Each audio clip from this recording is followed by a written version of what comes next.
Once you do that, then the people would have to vote in the next general election, because you want the people to actually know that this person could conceivably be their governor at some point in time. So you would have to wait, in essence, 4 years, but you could actually work the constitutional amendment in the first 2 years to get rid of it that way.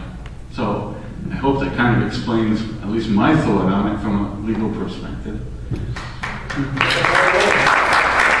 Yes. While I certainly support your efforts to eliminate the entire budget, and I would be very happy to see an unpaid serving lieutenant governor serving to whatever extent they do, why eliminate the constitutional office rather than work towards making it that a ticket with the governor? Because it seems we have a historical precedent of electing somebody every 4 years with $1 million budget to work against the sitting governor. Interesting point. 3 years ago in 2007, I asked my state representative to introduce that type of legislation. He did, it got nowhere. There was no support for it. You know why? You know how many times in the last 75 years a Republican was elected as lieutenant governor?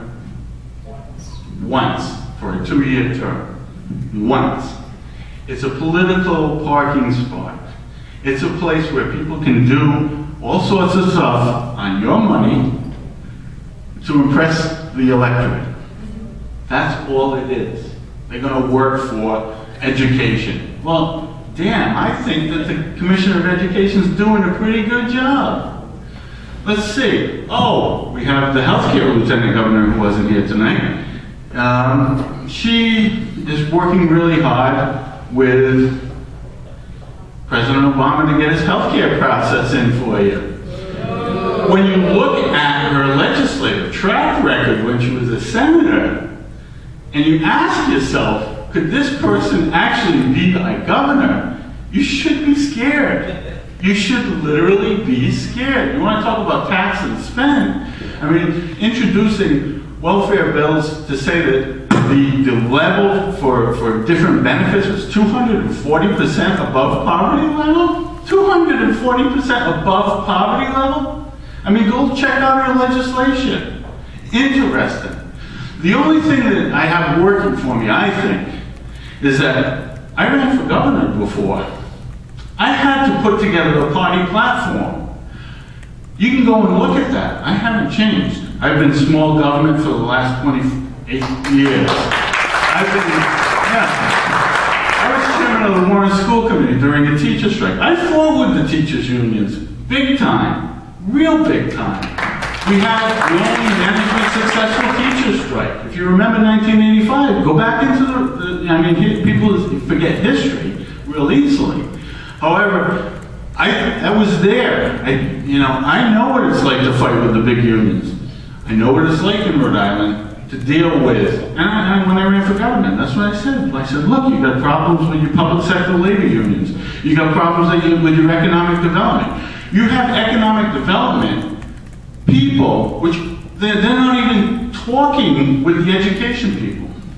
So you're spending top dollar to educate your people, your kids, and you want the best for your kids, so you're going to spend top dollar. I have no problem with that. But you're spending the top dollar, educating the kids, not coordinating the economic development. The kids get out of school, and in essence, what they do is they don't have a job in Rhode Island, so they go out of state and become your competitors, which you educated, which you paid the tax for, and they're working and living in a state that doesn't have hardly any property taxes because they're not educating their kids. It's crazy. It's insanity. We've been talking about all these types of issues for years and years and years. And I think that if I had to step in the role of governor, I could do it. Is it my lifelong dream? No, I've got other things to do. But, I could do it, and I think that that's why it makes sense. We had a question in the back, I think? Yeah, you mentioned the cost per year of the office. What would you estimate that the pension costs of prior offices and going forward as if the office stays in place? Well, the salary range right now is, with all the people working there, is probably $625,000. So the rest would be eaten up with pension costs and health care benefits, sick leave, sick time, vacation time. Totals up to about $978,000. Doesn't count the car, doesn't count a few other things like the phone and things like that. Next question. Wait, leading right up front. Okay. Okay.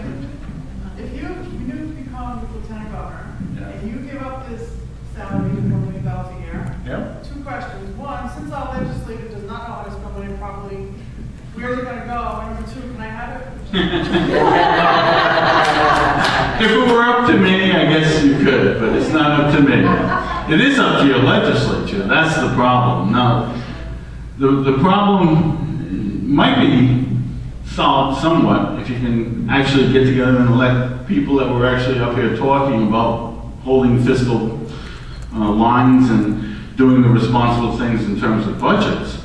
The legislature always has the power of the purse, and no matter what you want to do, and I'm not really one to do that kind of stuff, to say, I'm going to take the money and hire somebody and give them to the department or whatever it is. That's just wrong. The legislature has to determine it. You have to put the pressure on your legislator. But think about it this way. Would you rather spend $1 million a year to have somebody talk about education, talk about healthcare, talk about what we need to do for small business and buy Rhode Island and all these things that you're going to do naturally? Or would you rather take the $1 million and at least make an effort to spend money to provide healthcare for people, to provide education for people, to provide the thing that you're talking about? Talk is cheap, and I can do it for nothing.